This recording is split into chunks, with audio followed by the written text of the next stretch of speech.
Lavington Mixed Secondary School is nestled in the leafy suburbs of Nairobi's Lavington, an area considered for the affluent. However, a closer look at the school tells a different story. Lavington Secondary School was started in the year 2008 by the parents of Lavington Primary School. The reason they started this school is because they had quite a big piece of land, and being in a very prime area, this land had started going to private developers. So the parents thought the only way to safeguard it is to start a secondary school. They had allocated 6 acres of land. Now the greatest challenge was that this land we had been given was a swamp. Construction was very expensive. It took us quite a bit of effort to even come up with the 2 classrooms that you see behind my back. And it has taken us about 4 years to be able to put up 2 classrooms. So you see, at that rate, I'm wondering when we shall be able to complete the tuition block of Lavington Mixed Secondary School.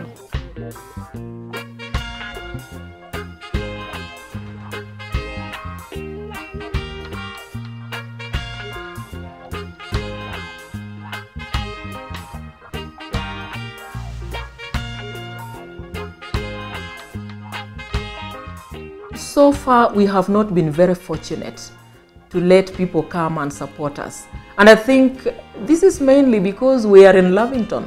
So when you tell people that you are in Lavington and you are looking for help, then they really don't know what to make of you. At one time, a lady confronted me and asked me, "What's wrong with you? How can you be asking for funds and you are in Lavington?" So I really have to go out of my way and explain that although we are here in Lavington, the children in this school don't come from Lavington. 99% of our students are from Kawangware, Kangemi and Rerota satellite. The school faces numerous challenges.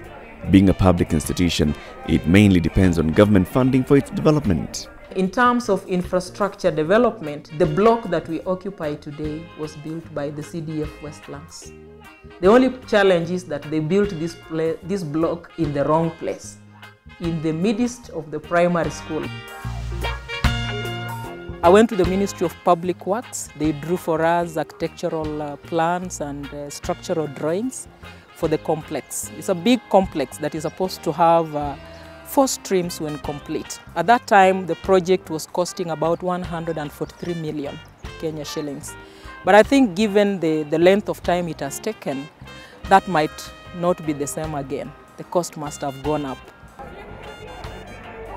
Having children from needy backgrounds further puts a strain to the institution, as most parents cannot afford to pay what would be required for infrastructural development. The most pressing need for this institution is infrastructure development. If we could get assistance to put up classrooms, laboratories, a library, a kitchen where we can cook food for these kids, we will be very happy. Because that way, then we will not ask for development fund from these children. We will just bring them here, and with the funding that we receive from the government, we will give them quality education. I personally think that one of the most pressing needs in this school is classrooms. With adequate classrooms, we'll be able to do very many subjects. If there were more classes, we could learn computer, maybe French, the foreign languages, and many other subjects like home science, of which we'd like to have. This school presents a conducive environment for children because of where it is situated. It's quiet, it's peaceful, it's clean. If we could have just facilities for these kids, we would be there.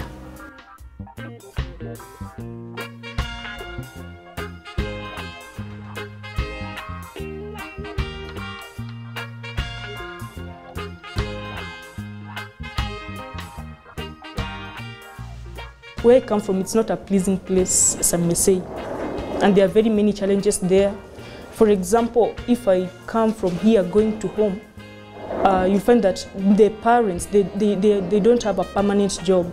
They do their casual jobs. So I also have to step in supporting the family. That is during weekends, and maybe after coming from school, I also have to step in, maybe work for someone so that they can also support the family. Where I stay is Kawangware, an area called Coast.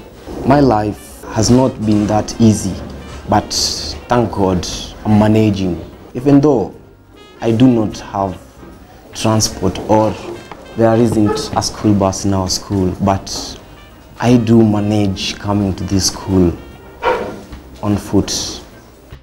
These children's backgrounds are quite unstable. You find a child here who is living with friends. The family is not in picture at all. You find one who has a single mother, and there are several of them. You find one who is only living with a father.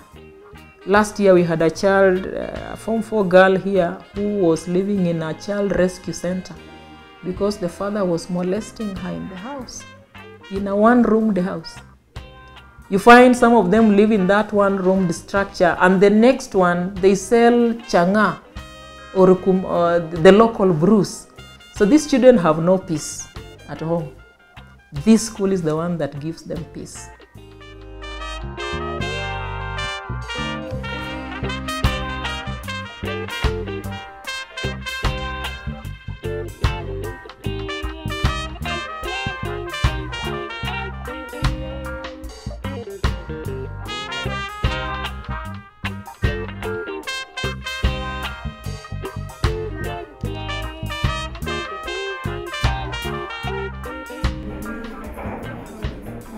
Despite its challenges, Lavington Mixed Secondary School has offered hope to young girls and boys from the nearby informal settlements. They are assured of an education, even if with minimal resources. The school has also become a place of solace for students who are facing difficulties at home. My ambition is to become someone great in future. You know, I don't want to live the life which my dad is living right now.